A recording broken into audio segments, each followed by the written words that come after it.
Fala aí pessoal, tudo bem? Iniciando mais um acompanhamento mensal, vamos falar sobre o Fiagro da Capitânia, o CPTR, mais um mês acompanhando esse fundo. E o mês passado, mas antes de falar, veja essa figurinha aqui, ainda continuo com mais de 50% das pessoas que assistem não se inscrevendo no canal. Pessoal, não custa nada, é só clicar no botãozinho aqui, vai me ajudar. Vocês não têm noção quanto que me ajuda isso a continuar produzindo conteúdo. E vejam pelos comentários dos vídeos que eu tenho aqui no canal, assim, os elogios e eu tenho certeza que você está aprendendo muito aqui. Então, a única forma de retribuição que eu peço é para você se inscrever aqui no canal. Mas vamos falar sobre o CPTR. No mês passado eu falei bastante, assim, o vídeo foi até longo, porque o relatório estava muito bom. Eles, tirando a questão técnica de vários waivers, né, acho que foram 4 que eles mostraram, que são os perdões, né, de quebra de covenant, mas estava muito bem explicado, eles usaram exemplos para explicar a questão dos impactos, né, de por que que quebra o covenant, por que que uma empresa que tem uma alavancagem financeira em determinado momento, ela tem que alterar mesmo sem alteração da própria, aumentando até a própria receita da empresa.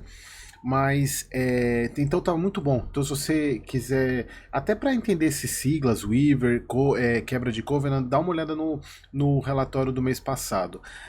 Só que surpreendentemente esse mês não falaram nada a respeito desses. Então será que em um mês resolveu tudo? O que não acontece, né? Mas a gente vai falar um pouquinho mais sobre isso.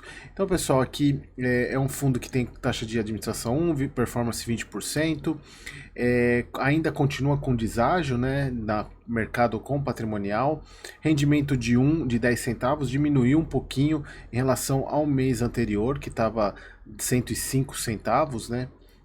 Não é 105, não, na verdade não é 105 centavos, é 105, é isso aí. Caiu o número de cotistas um pouco. Então aqui a gente já viu que ainda continua com dividend yield interessante, anualizado de 15,4%, não alterou o número de ativos, porém a carteira aumentou a taxa de carrego de 4,8 para 4,9, IPCA 8,7 para 8,8. Eles colocam, pessoal, 100% dos ativos auditados, mas por quem? Diferentemente, por exemplo, que eu gosto de falar muito do Snag, que tem lá a questão da Serasa, né, que audita todo, faz perfil de risco, análise de risco. No caso desse aqui, eles falam 100% auditados, tá, tudo bem, mas cadê relatório de auditoria? Quem que tá auditando? Então era importante que eles colocassem isso, porque colocar informação por informação é basicamente um viés de framing aqui. 100% dos contratos adimplentes, aí que está o ponto. A gente já vai falar um pouco mais sobre isso, mas a que custos estão adimplentes? A gente vai falar sobre isso. Fundo obteve resultado de 9 centavos, mais uma vez menor do que o distribuído, mas também está muito parecido, então a gente pode considerar praticamente que o que gerou de resultado foi pago.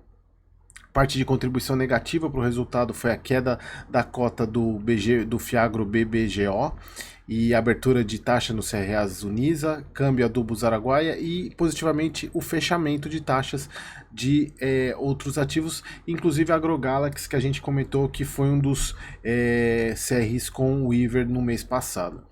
Aqui, pessoal, eles colocam que obviamente a queda da taxa Selic ela tem impacto negativo, porque o fundo ele tem carteira CDI, mas é o primeiro relatório que eu vejo que a expectativa da Selic mudou e mudou bastante para o final do ano, de 9 para 9,75. Por um lado, isso é ruim para a economia, mas para esses fundos é bom porque o rendimento se mantém. Eles até colocam que isso traz um indicativo bom para os cotistas, carrego da parte indexada ao CDI já está muito próximo ao resultado projetado para o final do ciclo de juros. Mas isso para a economia não é ruim porque mostra que a política fiscal e monetária, na verdade a fiscal não está funcionando e a monetária tem que agir para poder segurar a inflação. Aqui eles falam das movimentações, venderam 8,3 milhões e compraram 11 milhões. A carteira continua com os 47 ativos, 36 riscos diferentes, 73% ao CDI, 24% IPCA, exatamente por isso, né, que eles colocam a queda da taxa Selic, porque é 73% da carteira.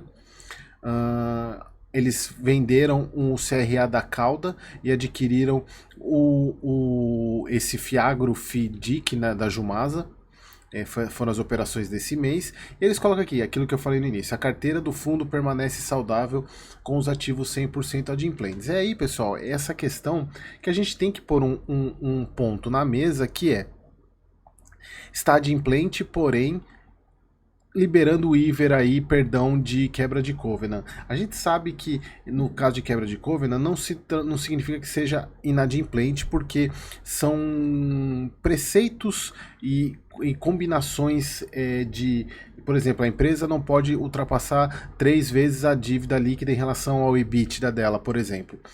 E ela ultrapassa. Então você tem uma quebra de uma cláusula e aí você teria uma punição, porém o fundo vai lá e perdoa isso. Aumenta a carência, faz qualquer outra coisa, mas de algumas maneiras, se a gente pegar no relatório passado, os waivers tiveram melhorias de garantias para poder aprovar esse waiver, né? Mas a questão é a seguinte, a gente fala 100% adimplente, tá, mas cadê o andamento dessas cobranças que a gente não ficou devendo esse mês muito ruim o CPTR no relatório desse mês.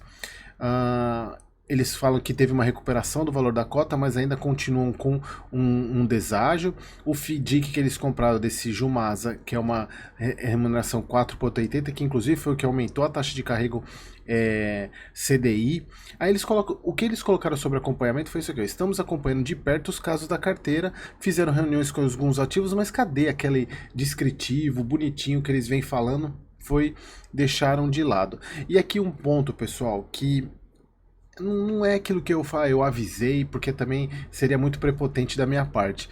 Mas eles já estão falando aqui, os cenários mais pessimistas previam quebra de 20% da safra do Mato Grosso, não aconteceram.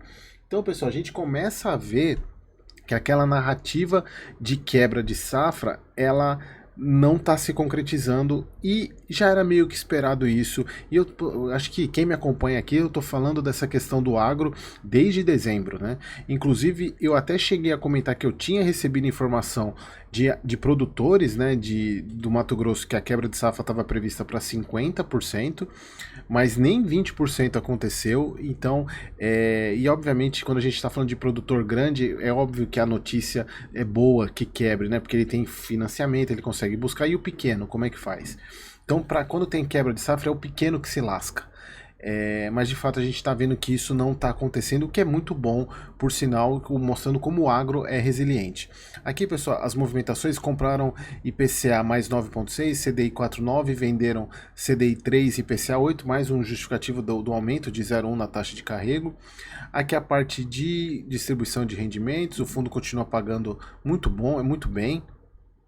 Tabela de sensibilidade, eu anotei, marquei aqui, a gente está nessa faixa aqui, se não me engano, ele fechou perto de 1,74, 1,73 hoje, então ele está com um spread interessante para o preço da cota, exatamente também ele está abaixo do patrimonial. Aqui mostrando os resultados, pessoal, muito em linha com o que a gente tem visto, né? Muito parecido o resultado, juros e correção, resultado por cota 0,9, pagamento 0,10, ele ainda tem uma reserva de 2 centavos, que tá tranquila, né? Porque vocês vejam, ele pagou 0,10 e gerou 0,9, mas ele usou a terceira casa decimal, então tá super tranquilo. Eu acredito que ele vai continuar mantendo esses 10 centavos aí de pagamento. Aqui a parte não mudou nada em termos de exposição, parte de isso aqui não mudou nada, a maior parte dele é de distribuidor revenda, 19%, o exposição devedor, o maior, tem 7,2 do PL, que é tranquilo. Mas eu queria saber como é que tá a AgroGalaxy, queria saber como é que tá, acho que a Solúbio também. Aqui foi o que teve a queda, né? O Fiagro, o Begol, que teve uma queda exatamente por isso que reduziu o resultado. A parte de rentabilidade do fundo, ele vem caminhando bem, tem bastante liquidez, até por ser base 10. A parte de mercado, pessoal, eu não vou, porque a gente já passou tanto sobre isso, mas eu quero focar nisso daqui, ó. A cota foi o primeiro Fiagro que eu tô vendo agora já do mês referente a março, que já mostra subida das cotações, porque até então a gente via vendo quedas e mais quedas nas cotações dos grãos, e a gente começa a ver o primeiro aqui, a cotação do primeiro vencimento do soja de Chicago teve valorização de 5,7, milho valorização de 6,7, e isso é muito bom, o que corrobora com o que eu venho falando lá desde janeiro, para quem me acompanha aqui e não se assustou. Eu tenho certeza que quem me acompanha aqui não se assustou com essas notícias do agro e continuou investindo conscientemente. Beleza, pessoal? Então, espero que vocês tenham gostado e até o próximo vídeo.